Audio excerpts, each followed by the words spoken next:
vidéo. Je sais, ça fait 2 mois que j'ai pas fait de vidéo, ne m'en voulez pas en tout cas.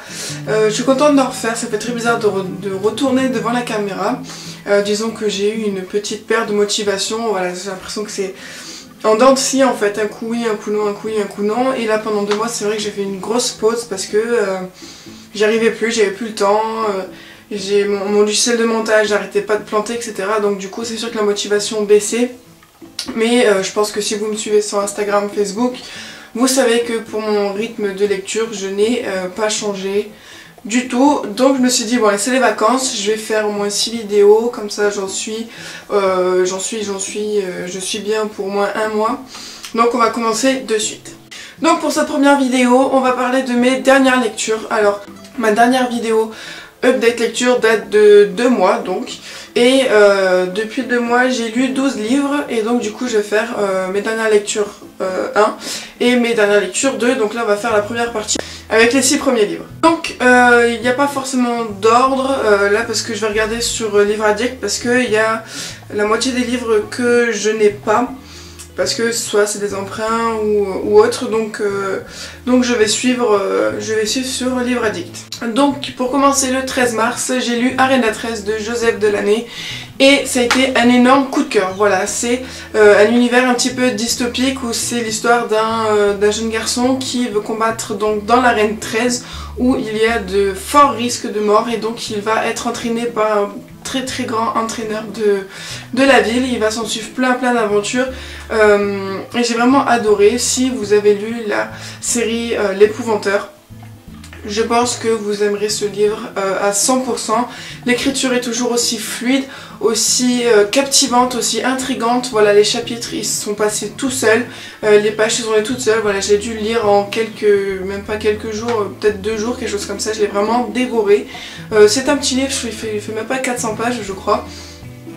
Ou peut-être, je sais pas, mais en tout cas il m'a pas paru long. Je crois pas qu'il y ait de bémol, en tout cas moi il m'en reste un très bon souvenir vraiment. Et j'ai très hâte de lire le tome 2 parce que je pense qu'il y aura un tome 2, en tout cas ça a été dit sur les réseaux sociaux etc. Donc voilà, je vous conseille fortement cet univers si vous avez aimé L'Épouvanteur. Bon, c'est pas vraiment la même chose et tant mieux j'ai envie de dire. Mais voilà, il a fait quelque chose de nouveau, il a fait carton, je pense que vous en avez entendu parler de partout. Et je vous conseille fortement, si vous doutez ou si vous l'avez, que vous ne savez pas si vous devez le lire ou pas. Voilà, franchement, je pense pas que ce soit une perte de temps, je pense qu'au contraire c'est un moyen de passer un bon moment. Si vous avez envie d'aventure, d'une bonne intrigue, de combat, un peu d'horreur aussi, parce qu'il y a certains monstres qui sont berk. Mais voilà, franchement c'est vraiment un livre excellent. Ensuite, à la bibliothèque où je travaille, j'ai emprunté Les Royaumes du Nord, tome 2 en BD. Je ne sais pas si je vous avais parlé du tome 1 en BD, mais c'est vrai que la série BD n'est pas vraiment un coup de cœur pour moi. Je trouve que c'est assez bâclé, même si l'histoire reste complète. Le fil principal de l'histoire est suivi. Mais c'est vrai que je suis pas très fan, même si d'un côté ça me donne envie de lire les romans justement et de lire de voir les films pardon. Voilà, je pense que c'est un très bon moyen pour rentrer dans cette série. Voilà, parce que c'est vrai que moi j'ai pas lu les romans mais j'ai vu les films. Donc je me suis dit pourquoi pas les BD et voir si ça me donne envie de lire les bouquins ou pas. Et du coup, chose faite, voilà, ça m'a donné envie de lire. Et quand j'étais à Lyon, j'ai acheté la trilogie des Royaumes du Nord. Donc je pense que les BD ont fait un bon effet sur moi, même si je n'ai pas encore lu le tome 3, je sais pas si je peux l'avoir, mais en tout cas si je peux l'avoir je le prendrai. Donc voilà, je pense que c'est un très bon moyen, une très bonne passerelle entre BD, roman, film ou dans n'importe quel autre que vous voulez. Voilà, je pense que c'est un très bon moyen. Donc après c'est à vous de vous lancer. Ensuite on va passer à un énorme coup de cœur. Je pense que ça j'en ai parlé de partout.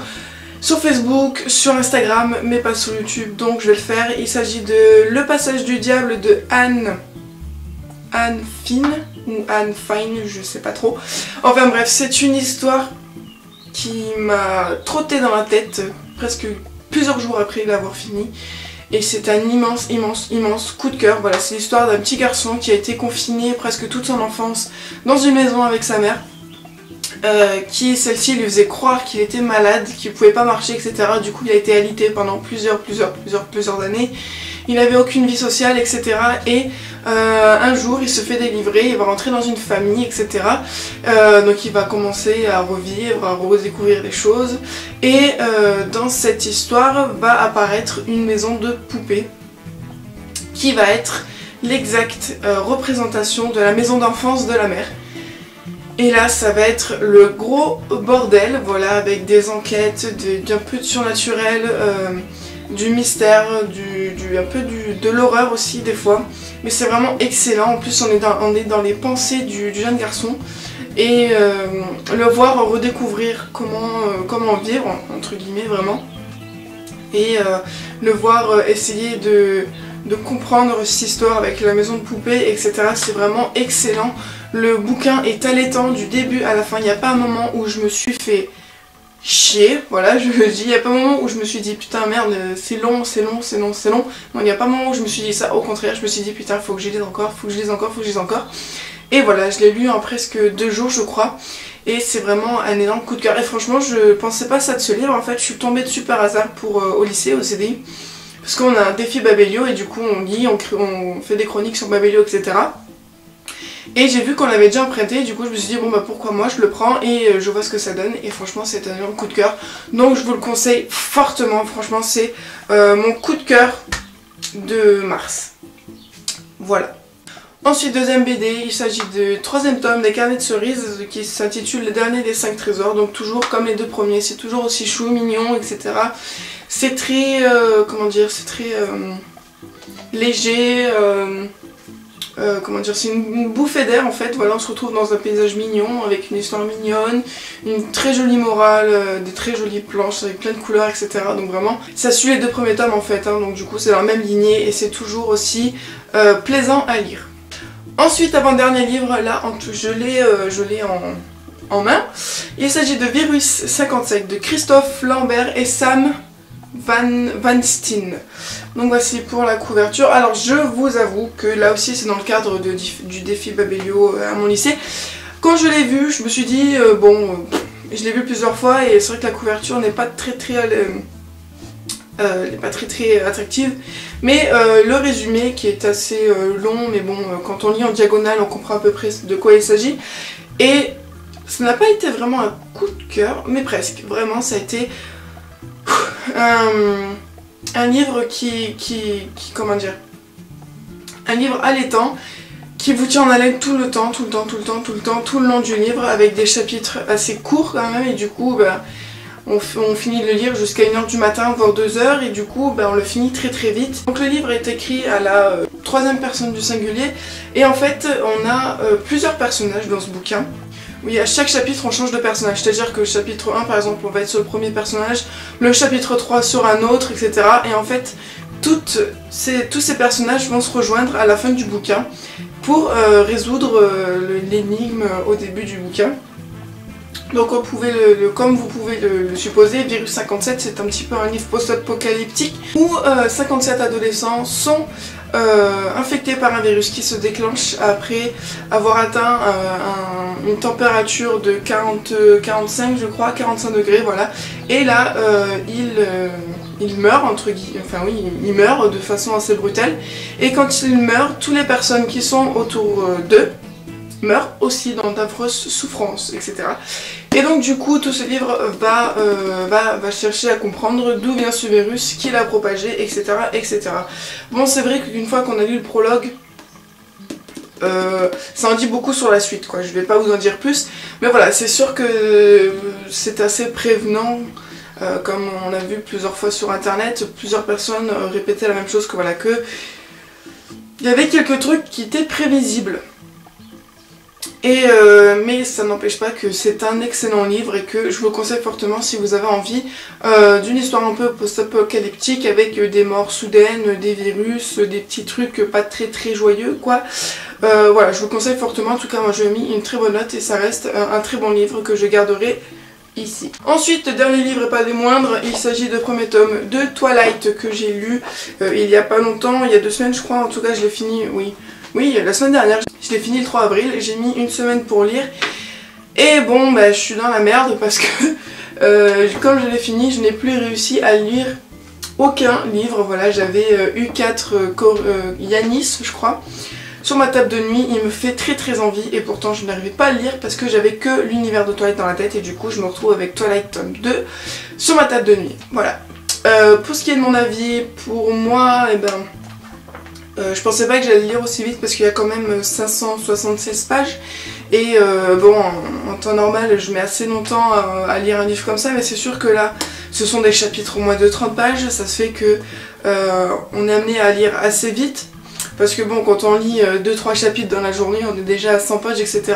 Et vu que l'univers est très entraînant, vu que Twilight, voilà, c'est quand même un phénomène international, et ben du coup on est mené à le lire très vite. Après, c'est mon rythme de lecture, tout dépend des personnes et de leur rythme personnel. Donc voilà, donc pour moi, mon avis, il est à la hauteur de ce que je m'attendais, vraiment. Le petit truc, c'est que des fois, c'était vraiment très gnangnan. Et les trucs gnangnan, et ben, c'est pas trop mon truc. Voilà, ça fait beaucoup de trucs à la fois, mais bon, c'est comme ça, voilà, des phrases un peu « Oh Edouard, je t'aime à la vie, nani nanana », voilà, tous les trucs un peu gnangnan, etc. Bon, ça fait toujours sourire, mais bon, c'est vrai que c'est un peu ça tout le long du livre, mais ça va, ça dérange pas trop, ça fait toujours sourire. Mais voilà, franchement, j'aime beaucoup, et je me dis que heureusement que je l'ai lu maintenant. Et peut-être pas avant, parce que bon voilà, c'est sûr que si j'aurais lu ce livre à 14 ans, je l'aurais peut-être pas plus compris que maintenant où j'ai 17 ans, quoi. Donc voilà, je pense que c'est le bon âge à laquelle il faut le lire. Et même plus, hein, peut-être 16-17 ans jusqu'à... Voilà, vous m'avez compris.